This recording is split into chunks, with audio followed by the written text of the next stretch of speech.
പ്രിയമുള്ള വിദ്യാർത്ഥിനികളെ, വിജ്ഞാനദാഹികളെ, മത്സര പരീക്ഷയ്ക്ക് തയ്യാറെടുക്കുന്ന പ്രിയ കൂട്ടുകാരെ, കഴിഞ്ഞ വീഡിയോയിൽ ഇന്ത്യൻ ഭരണഘടനയെ സംബന്ധിക്കുന്ന 40 ചോദ്യങ്ങൾ അടങ്ങിയ ഒരു ഭാഗമാണ് പ്രസിദ്ധീകരിച്ചത്. ഇതിൻ്റെ രണ്ടാം ഭാഗത്തിലേക്ക് കടക്കുകയാണ്. ഇത്തരത്തിലുള്ള വിജ്ഞാനപ്രദങ്ങളായ വീഡിയോ ഞാൻ പോസ്റ്റ് ചെയ്യുമ്പോൾ തന്നെ നിങ്ങൾക്ക് ലഭിക്കണമെങ്കിൽ നിങ്ങൾ ഈ ചാനൽ ഒന്ന് സബ്സ്ക്രൈബ് ചെയ്തിരിക്കണം. ഇന്ത്യൻ ഭരണഘടനയെ സംബന്ധിക്കുന്ന ചോദ്യത്തിലേക്ക് കടക്കുകയാണ്.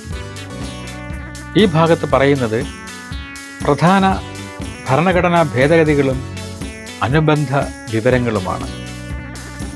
ഇന്ത്യൻ ഭരണഘടന ഒരു ചലനാത്മക രേഖയാണ്.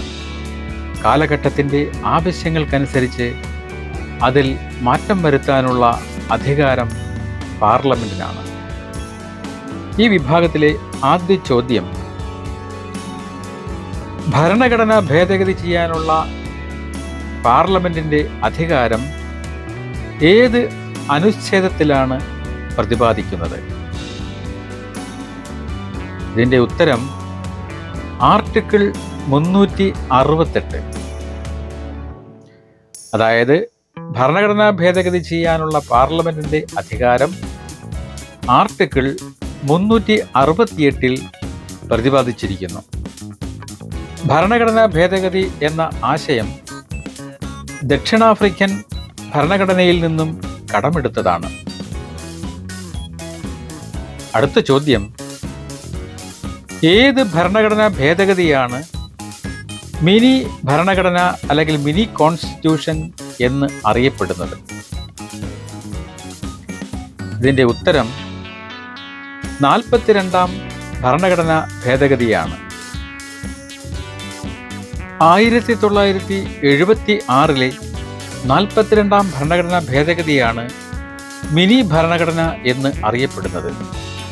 ആമുഖത്തിൽ മാറ്റങ്ങൾ വരുത്തുക, മൗലിക കടമകൾ ഉൾപ്പെടുത്തുക, ലോക്സഭയുടെയും നിയമസഭയുടെയും കാലാവധി വർദ്ധിപ്പിക്കുക തുടങ്ങി ഭരണഘടനയുടെ നിരവധി ഭാഗങ്ങളിൽ ഈ ഭേദഗതി മാറ്റങ്ങൾ വരുത്തി.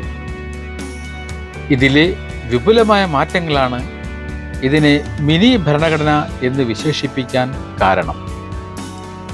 അടുത്ത ചോദ്യം, ഭരണഘടനയുടെ 8ാം ഷെഡ്യൂളിൽ എത്ര ഭാഷകളുണ്ട്? ഉത്തരം 22. അതായത് ഇന്ത്യൻ ഭരണഘടനയുടെ 8ാം ഷെഡ്യൂളിൽ ഔദ്യോഗികമായി അംഗീകരിച്ച 22 ഭാഷകൾ ഉൾപ്പെടുന്നു. 2003 92ാം ഭേദഗതിയിലൂടെ ബോഡോ, സന്താലി, മൈഥിലി, ഡോഗ്രി എന്നീ ഭാഷകൾ ഈ ഷെഡ്യൂളിൽ കൂട്ടിച്ചേർത്തു. അടുത്ത ചോദ്യം, വിദ്യാഭ്യാസം ഏത് ലിസ്റ്റിൽ ഉൾപ്പെടുന്നു? ഉത്തരം കൺകറന്റ് ലിസ്റ്റ്. ഇതിൻ്റെ ഒരു വിശദീകരണം, വിദ്യാഭ്യാസം കൺകറന്റ് ലിസ്റ്റിൽ ഉൾപ്പെടുന്ന വിഷയമാണ്. കേന്ദ്ര സംസ്ഥാന സർക്കാരുകൾക്ക് തുല്യ അവകാശമുള്ള കൺകറന്റ് ലിസ്റ്റ് ഓസ്ട്രേലിയൻ ഭരണഘടനയിൽ നിന്നും കടമെടുത്തതാണ്. മൗലിക അവകാശങ്ങളും കടമകളും എന്ന ഭാഗത്തിൽ നിന്ന് കുറെ ചോദ്യങ്ങൾ തരികയാണ്, ശ്രദ്ധിക്കുക. ഇന്ത്യൻ ഭരണഘടനയിലെ ആർട്ടിക്കിൾ 12 എന്തിനെക്കുറിച്ചാണ് നിർവചിക്കുന്നത്? ഉത്തരം രാഷ്ട്രം, അതായത് സ്റ്റേറ്റ്. ഇന്ത്യൻ ഭരണഘടനയുടെ ആർട്ടിക്കിൾ 12 രാഷ്ട്രം എന്നതിനെ നിർവചിക്കുന്നു. ഇതിൽ കേന്ദ്ര സംസ്ഥാന സർക്കാരുകൾ, പാർലമെന്റ്, സംസ്ഥാന നിയമസഭകൾ എന്നിവയെല്ലാം ഉൾപ്പെടുന്നു. അടുത്ത ചോദ്യം, ഏത് ആർട്ടിക്കിളിലാണ് മൗലിക അവകാശങ്ങൾ ലംഘിക്കുന്ന നിയമങ്ങൾ അസാധുവായി പ്രഖ്യാപിക്കുന്നതിനെക്കുറിച്ച് പ്രതിപാദിക്കുന്നത്? ഇതിൻ്റെ ഉത്തരം ആർട്ടിക്കിൾ 13. അതായത് മൗലിക അവകാശങ്ങൾക്ക് വിരുദ്ധമായി നിർമ്മിക്കപ്പെടുന്ന നിയമങ്ങൾ അസാധുവാണെന്ന് ആർട്ടിക്കിൾ 13 പ്രഖ്യാപിക്കുന്നു. അടുത്ത ചോദ്യം, മൗലിക കടമകൾ ഭരണഘടനയുടെ ഏതു ഭാഗത്താണ് ഉൾപ്പെടുത്തിയിരിക്കുന്നത്? ഉത്തരം ഭാഗം 4A. അതായത് മൗലിക കടമകൾ ഭരണഘടനയുടെ ഭാഗം 4A ആർട്ടിക്കിൾ 51A ഉൾപ്പെടുത്തിയിരിക്കുന്നത്. അടുത്ത ചോദ്യം, ഭരണഘടനയെ അനുസരിക്കുകയും അതിൻ്റെ ആദർശങ്ങളും സ്ഥാപനങ്ങളെയും ബഹുമാനിക്കുകയും ചെയ്യുക എന്നത് ഒരു മൗലിക കടമയാണോ? ഇതിൻ്റെ ഉത്തരം അതെ എന്നാണ്. അതായത് ഭരണഘടനയെ അനുസരിക്കുന്നതിനും അതിൻ്റെ ആദർശങ്ങളും സ്ഥാപനങ്ങളെയും ദേശീയ പതാകയെയും ദേശീയ ഗാനത്തെയും ബഹുമാനിക്കുന്നതിനും എല്ലാം, അതായത് എല്ലാ പൗരന്മാരും ബാധ്യസ്ഥരാണ്. അടുത്ത ചോദ്യം, സ്വാതന്ത്ര്യത്തിനായുള്ള ദേശീയ സമരത്തിന് പ്രചോദനമായ ഉദാത്തമായ ആദർശങ്ങളെ വിലമതിക്കുകയും പിന്തുടരുകയും ചെയ്യേണ്ടത് ഒരു പൗരന്റെ കടമയാണോ? ഉത്തരം അതെ. സ്വാതന്ത്ര്യ സമരത്തിന് പ്രചോദനമായ ഉദാത്തമായ ആദർശങ്ങളെ വിലമതിക്കുകയും പിന്തുടരുകയും ചെയ്യേണ്ടത് ഓരോ പൗരന്റെയും മൗലിക കടമയാണ്. അടുത്ത ചോദ്യം, ഇന്ത്യയുടെ പരമാധികാരം, ഐക്യം, അഖണ്ഡത എന്നിവ സംരക്ഷിക്കുക എന്നത് ഒരു മൗലിക കടമയാണോ? ഉത്തരം അതെ. ഇന്ത്യയുടെ പരമാധികാരം, ഐക്യം, അഖണ്ഡത എന്നിവ ഉയർത്തിപ്പിടിക്കാനും സംരക്ഷിക്കാനും ഓരോ പൗരനും ശ്രമിക്കണം. അടുത്ത ചോദ്യം, രാജ്യത്തെ സംരക്ഷിക്കാനും ആവശ്യപ്പെടുമ്പോൾ ദേശസേവനം നൽകാനും ഒരു പൗരൻ ബാധ്യസ്ഥനാണോ? ഉത്തരം അതെ. രാജ്യത്തെ സംരക്ഷിക്കാൻ ആവശ്യപ്പെടുമ്പോൾ ദേശ സേവനം നൽകാനും ഓരോ പൗരനും കടപ്പെട്ടിരിക്കുന്നു. അടുത്ത ചോദ്യം, മതപരമായോ ഭാഷാപരമായോ ഉള്ള വൈവിധ്യങ്ങൾക്കതീതരായി ഐക്യവും സാഹോദര്യവും പ്രോത്സാഹിപ്പിക്കുക എന്നത് ഒരു മൗലിക കടമയാണോ? ഉത്തരം അതെ. മതപരമായോ ഭാഷാപരമായോ പ്രാദേശികമോ വിഭാഗപരമോ ആയ വേർതിരിവുകൾക്കതീതമായി ഇന്ത്യയിലെ എല്ലാ ജനങ്ങൾക്കും ഇടയിൽ ഐക്യവും പൊതു സാഹോദര്യവും പ്രോത്സാഹിപ്പിക്കേണ്ടത് ഓരോ പൗരന്റെയും കടമയാണ്. കൂടാതെ സ്ത്രീകളുടെ അന്തസ്സിന് അപമാനകരമായ ആചാരങ്ങൾ ഉപേക്ഷിക്കേണ്ടതുമുണ്ട്. അടുത്ത ചോദ്യം, രാജ്യത്തിൻ്റെ സംയോജിത സംസ്കാരത്തിൻ്റെ സമ്പന്നമായ പൈതൃകത്തെ വിലമതിക്കുകയും സംരക്ഷിക്കുകയും ചെയ്യേണ്ടത് ഒരു മൗലിക കടമയാണോ? ഉത്തരം അതെ എന്നാണ്. ഇന്ത്യയുടെ സംസ്കാരത്തെ വിലമതിക്കുകയും സംരക്ഷിക്കുകയും ചെയ്യേണ്ടത് ഒരു മൗലിക കടമയാണ്. അടുത്ത ചോദ്യം, വനങ്ങൾ, തടാകങ്ങൾ, നദികൾ എന്നിവയുൾപ്പെടെയുള്ള പ്രകൃതിദത്തമായ പരിസ്ഥിതിയെ സംരക്ഷിക്കുക എന്നത് ഒരു മൗലിക കടമയാണോ? ഉത്തരം അതെ. വനങ്ങൾ, തടാകങ്ങൾ, നദികൾ, വന്യജീവികൾ എന്നിവയുൾപ്പെടെയുള്ള പ്രകൃതിദത്തമായ പരിസ്ഥിതിയെ സംരക്ഷിക്കുന്നതിനും മെച്ചപ്പെടുത്തുന്നതിനും ജീവജാലങ്ങളോട് സഹാനുഭൂതി കാണിക്കുന്നതിനും ഓരോ പൗരനും ശ്രമിക്കണം. അടുത്ത ചോദ്യം, ശാസ്ത്രീയ മനോഭാവവും അന്വേഷണ മനോഭാവവും വികസിപ്പിക്കുക എന്നത് ഒരു മൗലിക കടമയാണോ? ഉത്തരം അതെ. ശാസ്ത്രീയ മനോഭാവം, മാനവികത, അന്വേഷണത്തിൻ്റെയും പരിഷ്കരണത്തിൻ്റെയും മനോഭാവം എന്നിവ വികസിപ്പിക്കുന്നത് മൗലിക കടമയാണ്. അടുത്ത ചോദ്യം, പൊതു സ്വത്ത് സംരക്ഷിക്കുകയും അക്രമം ഒഴിവാക്കുകയും ചെയ്യേണ്ടത് ഒരു മൗലിക കടമയാണോ? ഉത്തരം അതെ. പൊതുസ്വത്ത് സംരക്ഷിക്കാനും അക്രമം ഒഴിവാക്കാനും ഓരോ പൗരനും കടപ്പെട്ടിരിക്കുന്നു. അടുത്ത ചോദ്യം, വ്യക്തിപരവും കൂട്ടായതുമായ പ്രവർത്തനത്തിൻ്റെ എല്ലാ മേഖലകളിലും മികവ് കൈവരിക്കാൻ പരിശ്രമിക്കുക എന്നത് ഒരു മൗലിക കടമയാണോ? ഉത്തരം അതെ. വ്യക്തിപരവും കൂട്ടായതുമായ പ്രവർത്തനത്തിൻ്റെ എല്ലാ മേഖലകളിലും മികവ് കൈവരിക്കുന്നതിന് പരിശ്രമിക്കുക എന്നത് ഒരു മൗലിക കടമയാണ്. അടുത്ത ഭാഗം പാർലമെന്റ്, രാഷ്ട്രപതി, പ്രധാനമന്ത്രി എന്നീ പദവികളെ സംബന്ധിക്കുന്ന കൂടുതൽ ചോദ്യങ്ങളാണ്. അതായത് ഇന്ത്യൻ പാർലമെന്റ്, പ്രസിഡന്റ്, പ്രധാനമന്ത്രി എന്നിവരുമായി ബന്ധപ്പെട്ട കൂടുതൽ വിവരങ്ങളാണ് ഈ ചോദ്യങ്ങളിൽ ഉൾക്കൊള്ളിക്കുന്നത്. അതിൽ ഒന്നാമത്തെ ചോദ്യം, പാർലമെന്റിലെ ജനപ്രതിനിധി സഭ ഏതാണ്? ഉത്തരം ലോക്സഭ. ലോക്സഭയാണ് പാർലമെന്റിന്റെ ജനപ്രതിനിധി സഭ എന്നറിയപ്പെടുന്നത്. അടുത്ത ചോദ്യം, ബജറ്റുകൾ പാർലമെന്റിന്റെ ഏത് സഭയിലാണ് അവതരിപ്പിക്കുന്നത്? ഉത്തരം ലോക്സഭ. അതായത് ബജറ്റുകൾ ലോക്സഭയിൽ മാത്രമാണ് അവതരിപ്പിക്കുന്നത്.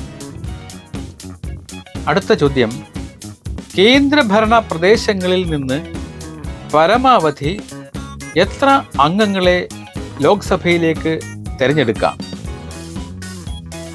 ഉത്തരം 20. കേന്ദ്ര പ്രദേശങ്ങളിൽ നിന്ന് പരമാവധി 20 അംഗങ്ങളെ വരെ ലോക്സഭയിലേക്ക് തിരഞ്ഞെടുക്കാൻ സാധിക്കും. അടുത്ത ചോദ്യം, ലോക്സഭയിൽ ക്വാറം തികയാൻ എത്ര അംഗങ്ങൾ സന്നിഹിതരായിരിക്കണം? ഉത്തരം ആകെ അംഗങ്ങളുടെ 10-1. അതായത് ലോക്സഭയിൽ ക്വാറം തികയുന്നതിന് ആകെ അംഗങ്ങളുടെ 10-1 പേരെങ്കിലും സന്നിഹിതരായിരിക്കണം. അടുത്ത ചോദ്യം, ലോക്സഭയുടെയും രാജ്യസഭയുടെയും സംയുക്ത സമ്മേളനത്തിൽ അധ്യക്ഷത വഹിക്കുന്നത് ആരാണ്? ഉത്തരം ലോക്സഭ സ്പീക്കർ. അതായത് പാർലമെന്റിന്റെ ഇരു സഭകളുടെയും സംയുക്ത സമ്മേളനത്തിൽ അധ്യക്ഷത വഹിക്കുന്നത് ലോക്സഭ സ്പീക്കറാണ്. അടുത്ത ചോദ്യം, ലോക്സഭയിലെ ആദ്യത്തെ ഡെപ്യൂട്ടി സ്പീക്കർ ആരായിരുന്നു? ഉത്തരം എം അനന്തശയനം അയ്യങ്കാർ. ലോക്സഭയിലെ ആദ്യത്തെ ഡെപ്യൂട്ടി സ്പീക്കറായിരുന്നു എം അനന്തശയനം അയ്യങ്കാർ. അടുത്ത ചോദ്യം, ലോക്സഭയിൽ പ്രതിപക്ഷ നേതാവായ ആദ്യ മലയാളി ആര്? ഉത്തരം CM സ്റ്റീഫൻ. ലോക്സഭയിൽ പ്രതിപക്ഷ നേതാവായ ആദ്യത്തെ മലയാളിയായിരുന്ന CM സ്റ്റീഫൻ ആയിരുന്നു. അടുത്ത ചോദ്യം, ഇന്ത്യൻ പ്രധാനമന്ത്രിയാകാൻ വേണ്ട കുറഞ്ഞ പ്രായം എത്രയാണ്? ഉത്തരം 25 വയസ്സ്. ഇന്ത്യൻ പ്രധാനമന്ത്രിയാകാനുള്ള കുറഞ്ഞ പ്രായം 25 വയസ്സാണ്. അടുത്ത ചോദ്യം, ലോക്സഭയുടെ ആദ്യത്തെ സമ്മേളനം നടന്നത് എന്ന്? ഉത്തരം 1952 മെയ് 13.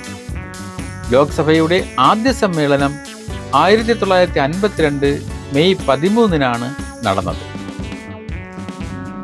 അടുത്ത ചോദ്യം, ഒന്നാം ലോക്സഭ നിലവിൽ വരുന്നതുവരെ പാർലമെന്റായി നിലകൊണ്ടത് എന്താണ്? ഉത്തരം ഭരണഘടനാ നിർമ്മാണ സഭ. അതായത് ഒന്നാം ലോക്സഭ നിലവിൽ വരുന്നതുവരെ ഇന്ത്യയുടെ പാർലമെന്റായി പ്രവർത്തിച്ചത് ഭരണഘടനാ നിർമ്മാണ സഭയായിരുന്നു. അടുത്ത ചോദ്യം, നിലവിൽ ലോക്സഭയിലെ അംഗസംഖ്യ എത്രയാണ്? ഉത്തരം 545. നിലവിൽ ലോക്സഭയിലെ അംഗസംഖ്യ 545 ആണ്. അടുത്ത ചോദ്യം, വിവിധ സംസ്ഥാനങ്ങളിൽ നിന്ന് പരമാവധി എത്ര അംഗങ്ങളെ ലോക്സഭയിലേക്ക് തിരഞ്ഞെടുക്കാം? ഉത്തരം 530. അതായത് വിവിധ സംസ്ഥാനങ്ങളിൽ നിന്ന് പരമാവധി 530 അംഗങ്ങളെ ലോക്സഭയിലേക്ക് തിരഞ്ഞെടുക്കാൻ സാധിക്കും. അടുത്ത ചോദ്യം, ലോക്സഭാംഗങ്ങളുടെ എണ്ണത്തിൽ രണ്ടാം സ്ഥാനത്തുള്ള സംസ്ഥാനം ഏതാണ്? ഉത്തരം മഹാരാഷ്ട്ര. ഏറ്റവും കൂടുതൽ ലോക്സഭാ മണ്ഡലങ്ങളുള്ള ഉത്തർപ്രദേശിന് ശേഷം രണ്ടാം സ്ഥാനത്തുള്ള സംസ്ഥാനം മഹാരാഷ്ട്രയാണ്. അടുത്ത ചോദ്യം, ഒരു സുപ്രീം കോടതി ജഡ്ജി വിരമിക്കാൻ കഴിയുന്ന പരമാവധി പ്രായം എത്രയാണ്? ഉത്തരം 65 വയസ്സ്. അതായത് സുപ്രീം കോടതിയിലെ ഒരു ചീഫ് ജസ്റ്റിസിനും ജഡ്ജിക്കും 65 വയസ്സ് വരെ പദവിയിൽ തുടരാൻ സാധിക്കും. ഭരണഘടനാ ഭേദഗതികൾ എന്ന വിഭാഗത്തിലാണ് അടുത്ത കുറച്ച് ചോദ്യങ്ങൾ വരുന്നത്. അതായത് ഈ ഭാഗം ഭരണഘടനാ ഭേദഗതികളെക്കുറിച്ചുള്ള കൂടുതൽ സാങ്കേതിക വിവരങ്ങൾ നൽകുന്നതാണ്. അതിൽ പ്രധാന ചോദ്യം, ഭരണഘടനാ ഭേദഗതിക്ക് ആവശ്യമായ ഭൂരിപക്ഷം എത്ര തരത്തിലുണ്ട്? ഉത്തരം 3 തരം. ഭരണഘടനാ ഭേദഗതിക്ക് ആവശ്യമായ ഭൂരിപക്ഷം 3 തരത്തിലുണ്ട്. സാധാരണ ഭൂരിപക്ഷം, പ്രത്യേക ഭൂരിപക്ഷം, അതുപോലെ പ്രത്യേക ഭൂരിപക്ഷവും പകുതി സംസ്ഥാനങ്ങളുടെ അംഗീകാരവും. അടുത്ത ചോദ്യം, മിനി ഭരണഘടന എന്നറിയപ്പെടുന്ന 42ാം ഭേദഗതിക്ക് കീഴിൽ അടിയന്തരാവസ്ഥ പ്രഖ്യാപനത്തിന് പാർലമെന്റിന്റെ അനുമതി ആവശ്യമായിരുന്ന ഇടവേള എത്രയായി വർദ്ധിപ്പിച്ചു? ഉത്തരം 6 മാസത്തിൽ നിന്ന് 1 വർഷം. അതായത് 42ാം ഭേദഗതിയിലൂടെ അടിയന്തരാവസ്ഥ പ്രഖ്യാപനത്തിന് പാർലമെന്റിന്റെ അനുമതി ആവശ്യമായിരുന്ന ഇടവേള 6 മാസത്തിൽ നിന്ന് 1 വർഷമായി വർദ്ധിപ്പിച്ചു. അടുത്ത ചോദ്യം, ഏത് ഭേദഗതിയിലൂടെയാണ് സ്വത്തവകാശം ഒരു മൗലിക അവകാശമല്ലാതാക്കി മാറ്റിയത്? ഉത്തരം 44ാം ഭരണഘടനാ ഭേദഗതി. 1978 44ാം ഭരണഘടനാ ഭേദഗതിയിലൂടെയാണ് സ്വത്തവകാശം മൗലിക അവകാശമല്ലാതാക്കി മാറ്റിയത്. അടുത്ത ചോദ്യം, വോട്ട് ചെയ്യാനുള്ള പ്രായം 21 നിന്ന് 18 കുറച്ച ഭേദഗതി ഏത്? ഉത്തരം 61ാം ഭരണഘടനാ ഭേദഗതി. 1989 61ാം ഭരണഘടനാ ഭേദഗതിയിലൂടെയാണ് ലോക്സഭ, സംസ്ഥാന നിയമസഭാ തെരഞ്ഞെടുപ്പുകളിൽ വോട്ട് ചെയ്യാനുള്ള പ്രായം 21 നിന്നും 18 കുറച്ചത്. അടുത്ത ചോദ്യം, പഞ്ചായത്തി രാജ് സ്ഥാപനങ്ങൾക്ക് ഭരണഘടനാപരമായ പദവി നൽകിയ ഭേദഗതി ഏത്? ഉത്തരം 73ാം ഭരണഘടനാ ഭേദഗതി. 1992 73ാം ഭരണഘടനാ ഭേദഗതിയിലൂടെയാണ് പഞ്ചായത്തി രാജ് സ്ഥാപനങ്ങൾക്ക് ഭരണഘടനാപരമായ പദവി ലഭിച്ചത്. അടുത്ത ചോദ്യം, നഗരപാലിക സ്ഥാപനങ്ങൾക്ക് ഭരണഘടനാപരമായ പദവി നൽകിയ ഭേദഗതി ഏത്? ഉത്തരം 74ാം ഭരണഘടനാ ഭേദഗതി. അതായത് 1992 74ാം ഭരണഘടനാ ഭേദഗതിയിലൂടെയാണ് നഗരപാലിക സ്ഥാപനങ്ങൾക്ക് ഭരണഘടനാപരമായ പദവി നൽകുന്നത്. അടുത്ത ഭാഗം എന്ന് പറയുന്നത് ഇന്ത്യൻ നീതിന്യായ വ്യവസ്ഥയാണ്. ഈ വിഭാഗത്തിൽ സുപ്രീം കോടതി, ഹൈക്കോടതികൾ എന്നിവയെക്കുറിച്ചുള്ള ചോദ്യങ്ങളാണ് ചോദിക്കുന്നത്. അതിൽ ആദ്യത്തെ ചോദ്യം, നിലവിൽ എത്ര ഹൈക്കോടതികൾ ഉണ്ട്? ഉത്തരം 25. നിലവിൽ ഇന്ത്യയിൽ 25 ഹൈക്കോടതികൾ ഉണ്ട്. ചില ഹൈക്കോടതികൾക്ക് ഒന്നിലധികം സംസ്ഥാനങ്ങളിലും കേന്ദ്ര പ്രദേശങ്ങളിലും അധികാരപരിധിയുണ്ട്. അടുത്ത ചോദ്യം, ഒരു വ്യക്തിക്ക് മൗലികാവകാശങ്ങൾ നടപ്പാക്കാൻ നേരിട്ട് സുപ്രീം കോടതിയെ സമീപിക്കാൻ കഴിയുന്നത് ഏത് ആർട്ടിക്കിൾ പ്രകാരമാണ്? ഉത്തരം ആർട്ടിക്കിൾ 32. മൗലിക അവകാശങ്ങൾ ലംഘിക്കപ്പെടുമ്പോൾ പരിഹാരം തേടി നേരിട്ട് സുപ്രീം കോടതിയെ സമീപിക്കാൻ ഒരു പൗരന് ആർട്ടിക്കിൾ 32 അധികാരം നൽകുന്നു.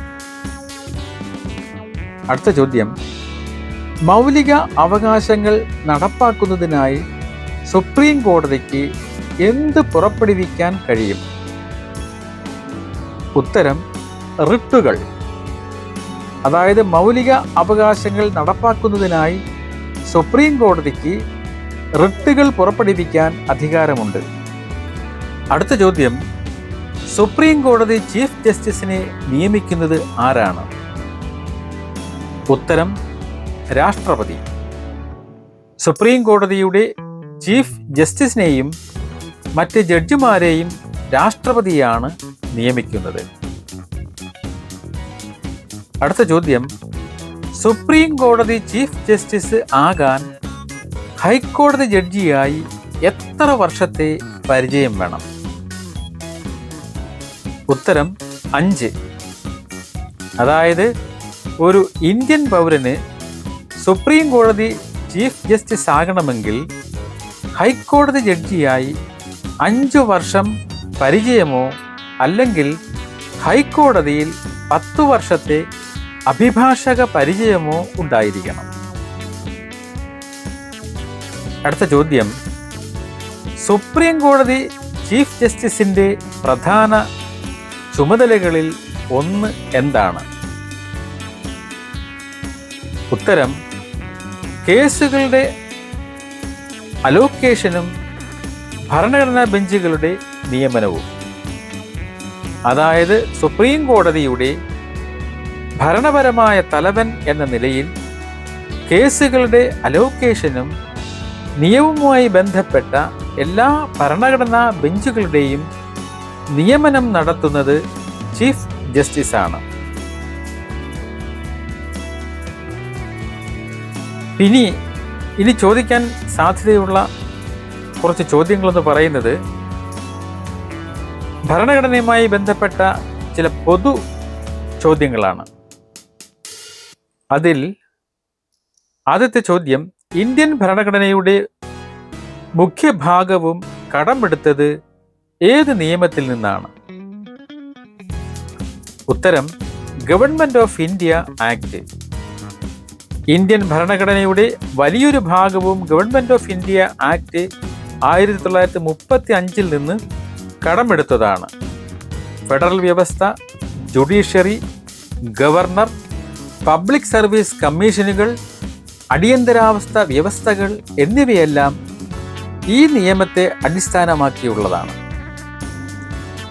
അടുത്ത ചോദ്യം, ആദ്യത്തെ ലോക്സഭാ തെരഞ്ഞെടുപ്പ് നടന്നത് എന്ന്? ഉത്തരം 1951 ഒക്ടോബർ 25 മുതൽ 1952 ഫെബ്രുവരി 21 വരെ. അതായത് ഇന്ത്യയിലെ ആദ്യത്തെ പൊതു തെരഞ്ഞെടുപ്പ് 1951 ഒക്ടോബർ 25 മുതൽ 1952 ഫെബ്രുവരി 21 വരെയുള്ള കാലയളവിലാണ് നടന്നത്. അടുത്ത ചോദ്യം, കൂറുമാറ്റ നിരോധന നിയമം അതായത് ആന്റി ഡിഫെക്ഷൻ ലോ ഭരണഘടനയിൽ ഉൾപ്പെടുത്തിയ ഭേദഗതി ഏത്? ഉത്തരം 52ാം ഭരണഘടനാ ഭേദഗതി. 1985 52-ാം ഭരണഘടനാ ഭേദഗതിയിലൂടെയാണ് കൂറുമാറ്റ നിരോധന നിയമം ഭരണഘടനയിൽ കൂട്ടിച്ചേർത്തത്. ഇത് MP-മാരുടെയും MLA-മാരുടെയും കൂറുമാറ്റം തടയുന്നതിനുള്ള നിയമമാണ്.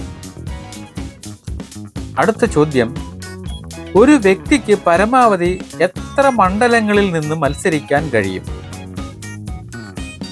ഉത്തരം 2. ഒരു സ്ഥാനാർത്ഥിക്ക് ലോക്സഭയിലേക്കോ നിയമസഭയിലേക്കോ പരമാവധി 2 മണ്ഡലങ്ങളിൽ നിന്ന് മാത്രമേ മത്സരിക്കാൻ കഴിയുകയുള്ളൂ. അടുത്ത ചോദ്യം: ഇന്ത്യൻ ഭരണഘടന നിലവിൽ വന്നപ്പോൾ എത്ര ഭാഗങ്ങളും അനുച്ഛേദങ്ങളും ഷെഡ്യൂളുകളും ഉണ്ടായിരുന്നു? ഉത്തരം 22 ഭാഗങ്ങളും 395 അനുച്ഛേദങ്ങളും 8 ഷെഡ്യൂളുകളും ഉണ്ടായിരുന്നു. ഇന്ത്യൻ ഭരണഘടന നിലവിൽ വന്നപ്പോൾ 22 ഭാഗങ്ങളും 395 അനുച്ഛേദങ്ങളും 8 ഷെഡ്യൂളുകളുമാണ് ഉണ്ടായിരുന്നത്. അടുത്ത ചോദ്യം: ഒരു ഭരണാധികാരി ഒരു പൗരന്റെ സ്വതന്ത്രമായ ചലനങ്ങളെ നിഷേധിക്കുമ്പോൾ ആ പൗരന് നിഷേധിക്കപ്പെടുന്ന സ്വാതന്ത്ര്യം ഏതാണ്? ഉത്തരം സഞ്ചാര സ്വാതന്ത്ര്യം. ഭരണാധികാരി ഒരു പൗരന്റെ സ്വതന്ത്രമായ ചലനങ്ങളെ നിഷേധിക്കുമ്പോൾ അയാൾക്ക് സഞ്ചാര സ്വാതന്ത്ര്യം നിഷേധിക്കപ്പെടുന്നു. അടുത്ത ചോദ്യം: ജനാധിപത്യത്തിന്റെ കളിത്തൊട്ടിൽ എന്നറിയപ്പെടുന്ന രാജ്യം ഏതാണ്? ഉത്തരം ഗ്രീസ്. ആധുനിക ജനാധിപത്യത്തിന്റെ കളിത്തൊട്ടിൽ എന്ന് ഗ്രീസ് അറിയപ്പെടുന്നു. ലോകത്തിലെ ഏറ്റവും പഴയ ജനാധിപത്യ ഭരണഘടന ഏത് രാജ്യത്തിൻ്റെതാണ്? ഉത്തരം ബ്രിട്ടൻ. നിലനിൽക്കുന്ന ലോകത്തിലെ ഏറ്റവും പഴയ ജനാധിപത്യ ഭരണഘടന ബ്രിട്ടൻ്റേതാണ്. ബ്രിട്ടനും ഇസ്രായേലും അലിഖിത ഭരണഘടനകളാണ് പിന്തുടരുന്നത്. അടുത്ത ചോദ്യം: പാർലമെന്റുകളുടെ അമ്മ എന്നറിയപ്പെടുന്നത് ഏത് രാജ്യത്തെ പാർലമെന്റാണ്? ഉത്തരം ബ്രിട്ടൻ. ബ്രിട്ടനിലെ പാർലമെന്റിനെ പാർലമെന്റുകളുടെ അമ്മ എന്ന് വിളിക്കുന്നു.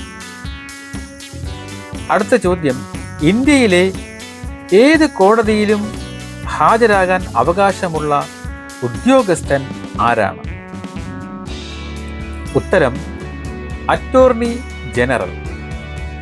ഇന്ത്യയുടെ അറ്റോർണി ജനറലിന് രാജ്യത്തെ ഏത് കോടതിയിലും ഹാജരാകാനുള്ള അവകാശമുണ്ട്. അടുത്ത ചോദ്യം: ഭരണഘടനാ നിർമ്മാണ സഭയിൽ ഇല്ലാതിരുന്ന വ്യക്തി ആര്? അത് അന്നാ ചാണ്ടിയാണ്. ഉത്തരം അന്നാ ചാണ്ടി.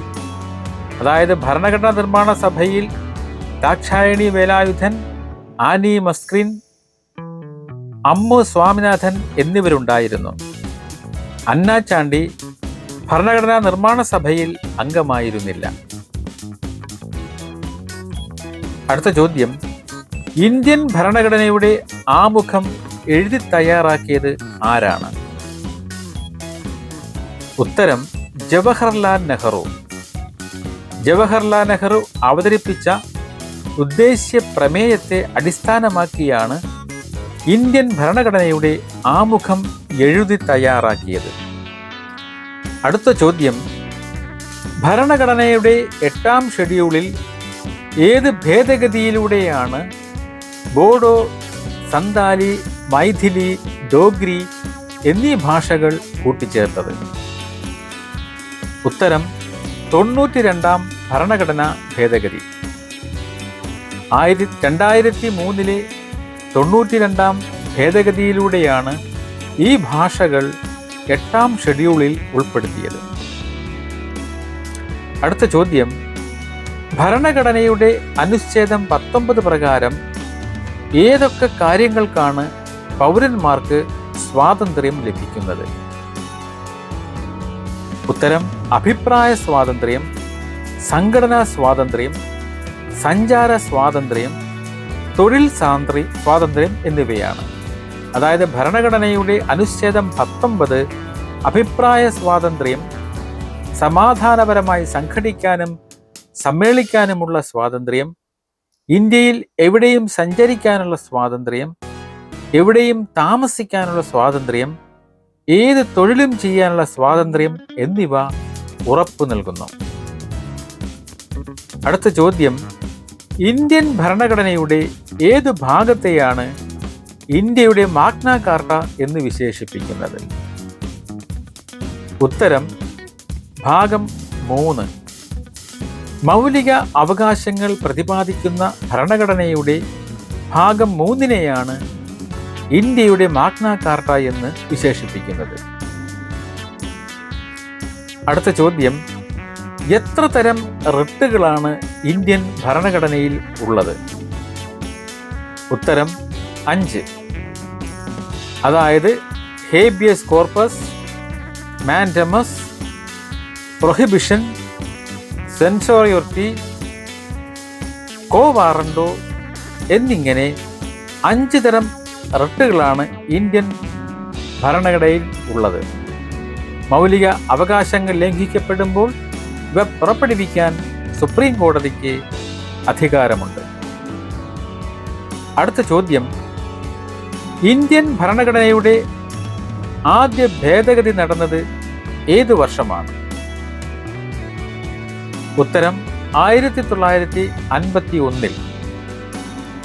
ഇന്ത്യൻ ഭരണഘടനയുടെ ആദ്യ ഭേദഗതി 1951 നടന്നു. 9-ാം ഷെഡ്യൂൾ കൂട്ടിച്ചേർത്തത് ഈ ഭേദഗതിയിലൂടെയാണ്. ഇത് ഭൂമി നവീകരണ നിയമങ്ങളെ സംരക്ഷിക്കാൻ ലക്ഷ്യമിട്ട ഒന്നായിരുന്നു.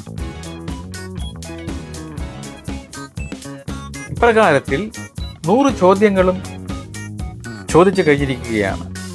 ഇന്ത്യൻ ഭരണഘടനയെക്കുറിച്ചുള്ള ഈ സമഗ്ര പഠന സഹായി മത്സര പരീക്ഷകൾ ചോദിക്കാൻ സാധ്യതയുള്ള ചോദ്യങ്ങൾക്കപ്പുറം വിഷയത്തിൻ്റെ ആഴത്തിലുള്ള ചരിത്രവും നിയമപരമായ പശ്ചാത്തലവും നൽകുവാൻ ശ്രമിച്ചിട്ടുണ്ട്. ഭരണഘടനയുടെ നിർമ്മാണം, അതിലെ പ്രധാന തത്വങ്ങൾ, സുപ്രധാന ഭേദഗതികൾ, നീതിന്യായ വ്യവസ്ഥയുടെ പങ്ക് എന്നിവയെല്ലാം ഇവിടെ വിശകലനം ചെയ്തു. ഈ വീഡിയോ ഇന്ത്യൻ ഭരണഘടനയെക്കുറിച്ച് ആഴത്തിൽ മനസ്സിലാക്കാൻ സഹായിക്കുമെന്നും ഇത് തുടർന്ന് പഠനങ്ങൾക്ക്, അതായത് വിജ്ഞാനപ്രദമായ പഠനങ്ങൾക്ക് പ്രചോദനമാകുമെന്നും പ്രതീക്ഷിക്കുന്നു. നന്ദി, നമസ്കാരം.